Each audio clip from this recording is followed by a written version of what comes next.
everyone, welcome back to my channel. Welcome if you're new, my name is Mrs. Morrison. Today's video is going to be about online shopping. I figured, seeing as we're about to go through a second wave of the dreaded pandemic, that we're all going to be relying on online shopping a lot. So I thought I would give you a few little tips just to make online shopping easier for you, and I do hope that you take these on board and I hope that they help. So first thing is to look at different poses or pictures. When you're online shopping, the company will use the best picture or what they deem to be the best picture to advertise the product they're selling, whether it's an outfit or it's a gimmick like a gadget. Make sure you look at more than one picture because they are going to pick what they think is the best. And it's amazing what you discover about an item, particularly when it's clothing. For me, I'll see a nice dress on a girl, click the button, and then you suddenly see it from a side angle or the back angle. You can see with trousers if they're kind of riding up your butt cheeks, or you can see if top might be too tight under the arms, and they do normally tell you what size the model is and what they're wearing, so it does give you a really good idea of how the product is going to look when it comes to you. So I would definitely recommend looking through the pictures and just seeing the different angles so you can kind of get a better idea of what you're going to buy. Then I would say definitely look at different colours. Again, I'm going to use clothes as an example, but if I was looking at a dress and I thought the dress wasn't that bad, but the colour was disgusting, if I then skip to the next colour, I could see a completely new dress. It's amazing what colour does for an item of clothing. It really does either spruce it up or make it look really rubbish. So definitely look at different colours, because you might just find that that's exactly what you wanted but that wasn't quite the colour, and then you just skip and have a look at your other options and find something that you love. I'd also definitely recommend reading reviews.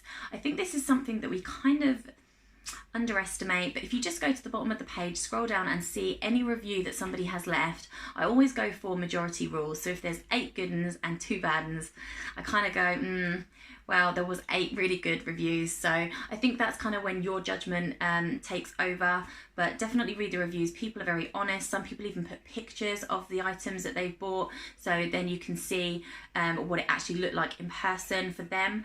And I definitely think reading reviews is a good way to kind of get a better idea of the product, because you've actually heard it from somebody who's purchased it, and then you can make a better decision for yourself. Next, I would say, surprise, surprise, YouTube. Watch YouTube videos. There are so many people out there that do reviews on products when they get them. There are so many companies asking YouTubers to review products for them and talk about them and tell people how good they are. So you will definitely get a really good idea of a product or an item or a piece of clothing. If you watch a YouTube video, somebody will try it on, they'll talk about the fabric, the quality, the price, how easy it was to order, how the packaging came, all sorts of things. And that is the great thing about YouTube, because you get real human beings sitting, discussing everything, showing you, and then you know yourself whether you think that you might like that item or not. Another little tip I sometimes do is checking discounts prior to going onto a website. When I know I'm going to go and look for something, I might then go to Google first and type in, for example, if I was looking on Boohoo discount codes, or Boohoo discount codes September 2020, depending on when I'm looking at it or what I'm looking for. I do really try hard to put in different search terms and then to search different websites and different links and see what comes up. And I do generally try quite a few before I then go to the website and give up, because I personally haven't found a lot of success in this, but I know people have. So do try it, it's worth a try. There have been a few occasions, very few, where I've got sort of discounts on like tickets for events.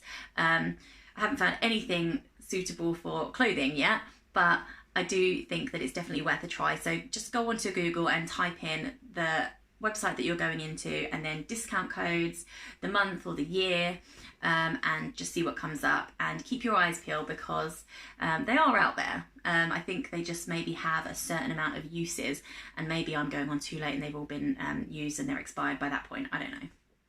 Another thing I do, and I do this to save money and to sort of help myself not to get too over the top with my shopping, that is to put things in the basket. And that gives me that whole, oh, I'm shopping, I'm going to have that, I'm going to have that, I'm going to have that. I click the button and I put it in my basket and I'm excited because I'm about to make a purchase, but really I'm not. Then I go away and I'll come back the next day. And in my head, I'm thinking, if it's not there the next day, it wasn't meant to be. And there'll be something else that will come and that I will love, and it's no big deal. And this was what was supposed to happen. But there are times when I'll go back and I'll still love it just as much. And I'll be like, I really definitely want that. And then I can make the purchase. And the reason I do this is because there are some times when we just see things and we click because we want it and we think I've got to have it before it sells out. And then when it comes to us, we're kind of like unsure, we didn't really want it, it was just new and exciting.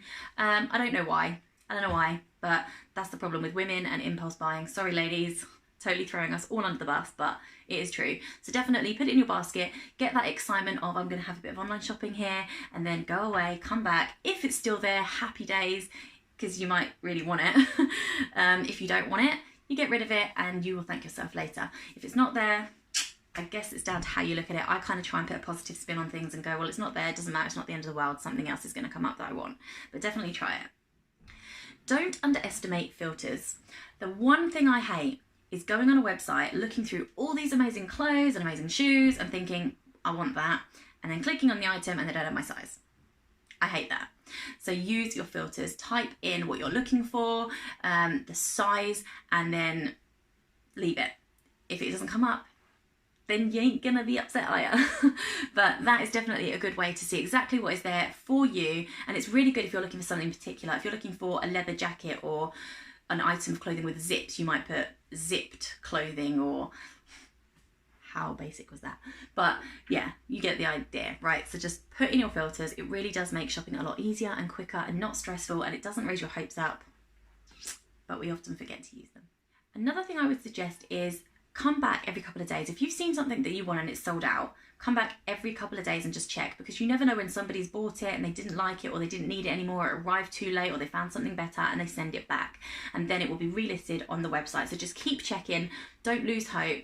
It is often that people do return things and you might find that they don't have your size and then 2 weeks later they do, so just keep checking, and you just never know. And finally, this is one that I have to start doing a lot more, because I sometimes do it, I sometimes don't. I always feel like it's a lot of work, but actually it's beneficial in the long run. Try and find a website such as Quidco that gives you cashback when you shop on certain websites. When you go onto Quidco, there will be a list of shops that you can search on that will give you a percentage of your money back. It's not massive, but over time it does add up. And obviously you're going to go and buy that product anyway. So instead of going straight to Amazon or straight to Missguided, go to Quidco and see if they've got Missguided or Amazon, and then go in through the link through that website, and then you can get some money back on it. I don't know many of these sites, I just know Quidco. I think that's quite an old one though, but you know what I mean. Find a cashback site and try it. I know that it is a very small amount of money that you get back, but if you're online shopping on a regular basis, and I think we will be very soon, yeah, you will get something back and it all adds up. So guys, I do hope that you enjoyed this video and that you will enjoy online shopping so much more than you already do. Give this video a massive thumbs up. Don't forget to click the notification bell and subscribe to my channel, and I will see you all again in my next video.